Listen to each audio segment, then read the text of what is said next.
Okay, Yeah. let me just jump in. People, and this is what we have to do. If people ask us about the Scientology, what do you want us to say?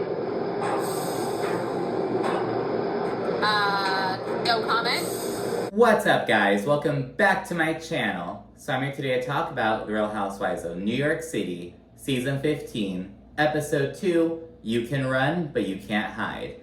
And this episode was kind of all over the place. Some of the big takeaways were Brinn still being public enemy number one on her carbon monoxide type bullshit.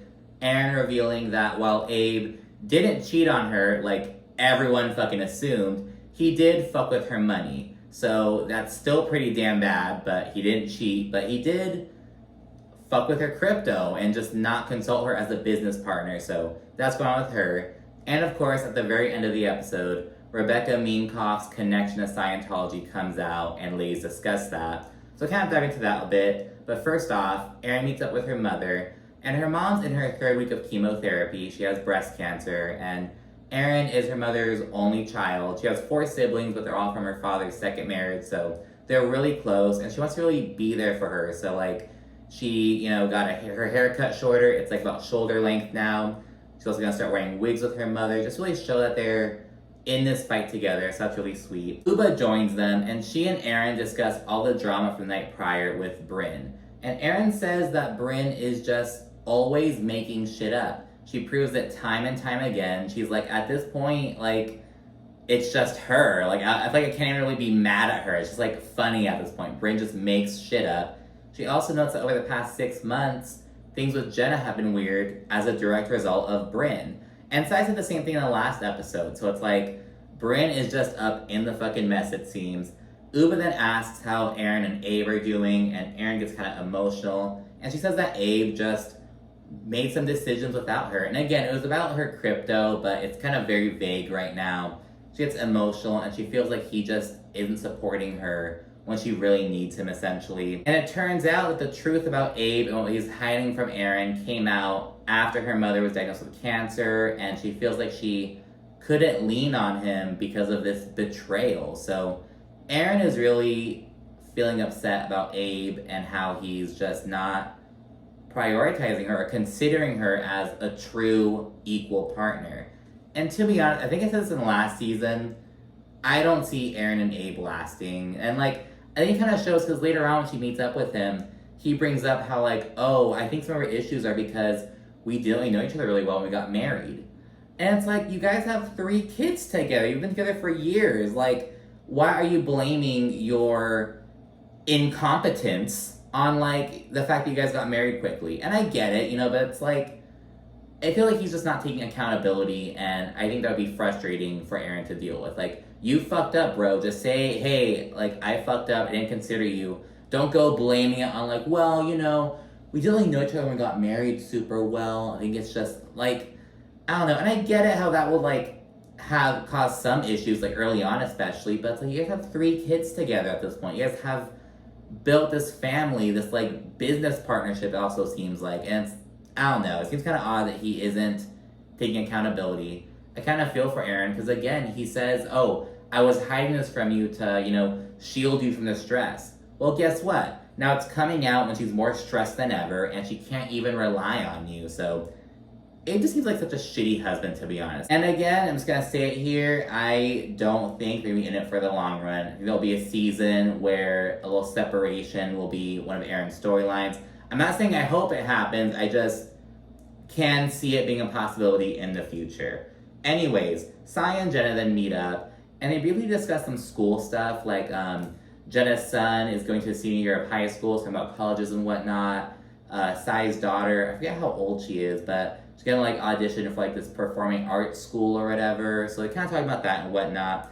And then they dive into the overall issues between them. And it comes down to Sai being upset with Brinn because Brinn told Jenna that Sai hates her. But Jenna says that she's heard similar shit from other people. It's not just Brinn. And after hearing this, Sai notes that the real issue is that she and Brinn were really close last year. Remember, Brinn opened up about how the holidays were really hard for her, and Sai made an effort to like really include her and have her like, join her for the holidays and to like really be there for her. And now Brinn is basically stabbing her in the back, Sai feels. And Jenna understands why Sai is upset, and Sai also adds that she actually texted Brinn to apologize after their little argument the other night, and Brinn left her on red. Sai also says that Brinn is just as nasty, she just does it through text messages.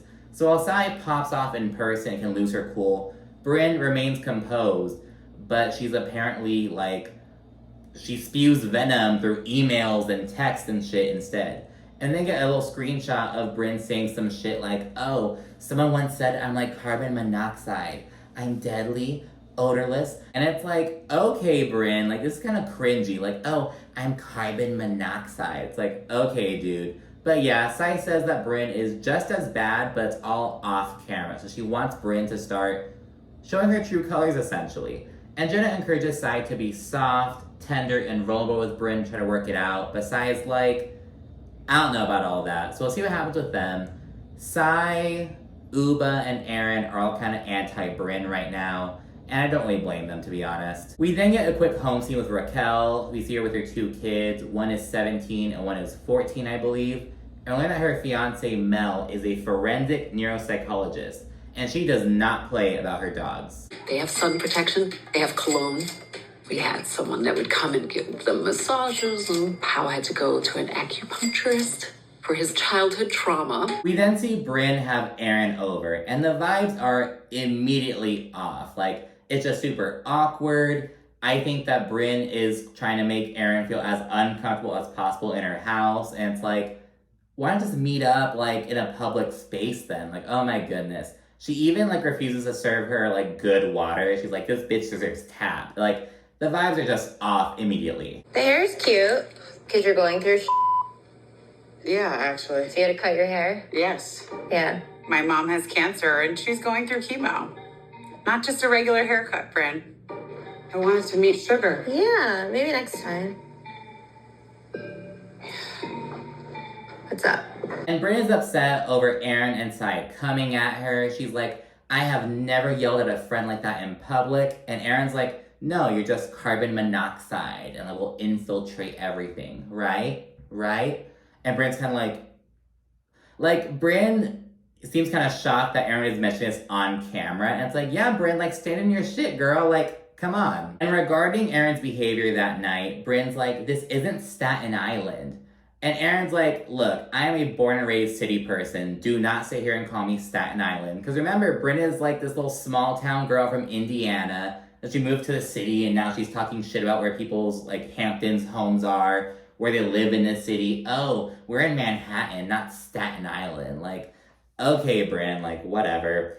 And regarding the whole Jeff Lewis drama, Aaron says that she should have shut it down sooner, but she didn't say anything bad, and she didn't. Like, Jeff Lewis was being catty towards Brinn, you know, and it is what it is, but Brinn is upset at Aaron for just being there and not, like, advocating for her more, it seems. And Brinn gets emotional, and she says that people still ask her about that interview, and it's really embarrassing. And I get it, it's embarrassing, it's frustrating, but I mean, like, look at what you give us. Like, I feel like it's not like an out of the blue question, like, oh, like, does someone help take care of you with your finances? Like, because you're over here all talking about sex, and like, oh, like, I have sex with, like, Saudi princes, and all these, like, wealthy people, blah, blah, blah.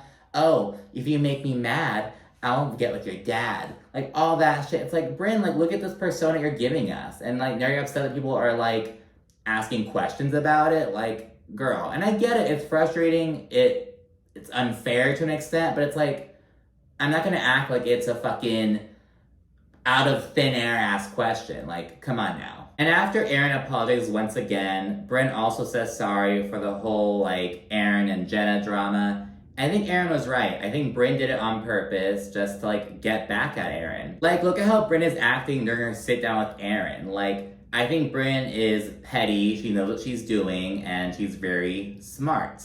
Uba later says that Brinn is an intelligent manipulator. She knows what she's doing. Anyways, Aaron then opens up about her mother, and Brinn really comforts her. She gets emotional and whatnot. And it seems like things are gonna get better between them. It seems. We then see Jenna go rock climbing with her son, and she also has her assistant and friend with them. And her son has his arm around the assistant and they're like holding hands and shit. And it's like, that's weird. I'm sorry. Like that's not cool. Anyways, after discussing like college shit and whatnot, like Jenna really wants her son to like go out and like explore the world and like to not just stay here in New York. They talk about that and whatnot. She also introduces her $218,000 brand new Bentley. Erin and Abe then go to dinner, and she mentions that she's gonna have all the ladies at their Hamptons house that weekend. And Erin then addresses the issue between her and Abe.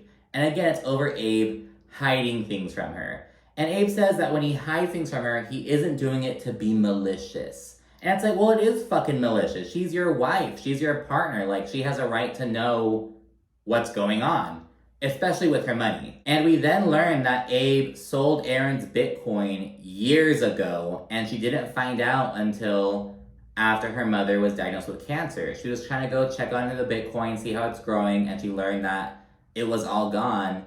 And again, he sold it years ago. Like, what the fuck, dude? Like, it's bad to do that without, like, consulting, like, the person you're in the business with, you know, because it is, like, that's business shit. It's like, it shows he doesn't respect her as a partner, I feel. And, like, not only did you do that, but you also didn't have the balls to tell her afterward. You know what I mean? You're just hoping she would never find out. Like, do you think that she's, like, not smart enough to figure that out? She doesn't care enough? Like, I don't know, Abe is just a piece of shit, like, for that. Like, I think it's really crappy of him. Like, he doesn't value her as a partner. And that's not all he's been hiding, because apparently they have some debt from an old business venture from a few years ago that she thought was taken care of, but it wasn't. And Abe says that he didn't tell her about it because he didn't want to add to the stress. He was trying to protect her, didn't want to make her more stressed out. But now look at her. Now, like, it came out and she's more stressed than ever, like, and it's because of you. Like, oh, I was trying to protect you. Well, you made it worse, dude. Good job. They then talk about how they didn't really know each other when they got married. It's in the context of, like, you know, I think some of our issues, look at me hiding stuff from you and you getting mad about it, is because we didn't really know each other really well when we got married.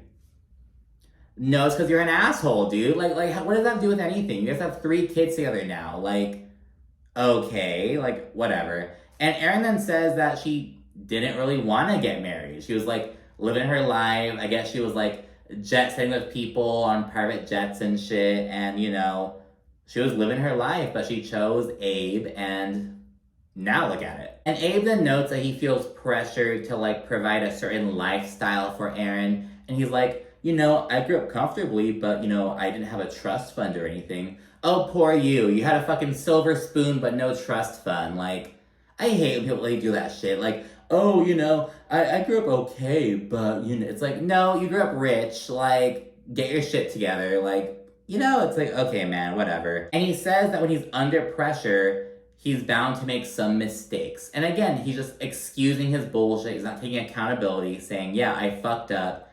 I didn't consult you. I didn't value your opinion on the matter. Like, own your shit, dude. The penultimate scene has Uba and Sai meet up to go shopping, and they both air out their frustrations with Brinn. And apparently, Uba is still upset with Brinn over last season when she exposed her boyfriend on camera, essentially. Even though Sai is the one who told Brinn. So essentially, Uba confided in Sai, and Sai shared it with Brinn off camera. And Brinn blurted it out on camera. And Uba's like, wow, Brinn, like, Sai's been a good friend to you, and you're just gonna, like, betray her like that? But Uba, aren't you upset with Sai for, like, sharing? So, I don't know, I feel like Uba needs to give Sai some of that, like, same sentiment, you know what I mean? And Uba adds that whenever she sees Brinn, like, twist things or, like, manipulate people's words, she takes another step back. So Uba is really side-eyeing Brinn. Of course, at the very end of the season, we're gonna see a big blow up between them, but we don't know what that's about yet. And finally, it's time for the Hamptons trip. And the initial plan was for everyone to take a helicopter ride to the Hamptons, but it's only Brinn, Jessel, and Rebecca Minkoff who are flying. Everyone else is driving, and I don't blame them. I'm not getting in no fucking helicopter. Like, there's no fucking way. And as soon as they're in the air, Brinn asks Rebecca what they should say if people ask about the Scientology shit. Because apparently Rebecca is a Scientologist. There were a few articles that went up, like, acknowledging it before filming began. And she just wants to know what they should say. And Rebecca tells them to say no comment. But Brinn and Jessel, who are publicists, they're like, that doesn't really work. And Rebecca kind of brushes it off a little bit, though the vibes are kind of off. She feels like Brinn is being messy to an extent, and she's like, I have no problem talking about it, but ask me questions genuinely, you know, like come to me like with genuine curiosity, and like, you know, rather than hearing about it, why just come see what it's about. And with the ladies reacting in the confessional, Brinn straight up says that Rebecca is acting like a chat GPT person and being like a snake oil salesman, which I agree, like, oh, don't ask me about Scientology, come see what it's about. And I'm not gonna say too much about it, but you know, if you've seen the Leah Ramini shit and like learn anything about it, you know, it's a very side-eyeable religion, or cult. I'm not even gonna call it religion, it's a cult. And as for the others, Jenna like tries to like ride the fence. She's like, you know, they're extremists in any organized religion, and if you just look at them, that's not fair, blah, blah, blah. Though she is not down to, like, get with it. Uba knows nothing about Scientology. Erin pussies out, and she's like, no, I can't talk about it on camera. No, I can't. And Jessel's kind of like, well, hey, on the bright side, you know, at least there are a lot of attractive celebrities in Scientology, you know, hey. And I feel like Jessel's answer kind of shows that she's not very with Scientology. She's also not gonna like talk anything bad about it, you know what I mean? But yeah, it's a very awkward ending. And that's it for this episode. Thanks so much for watching. Be sure to like, comment, subscribe, and of course, stay tuned for more. Thank you for watching. Bye.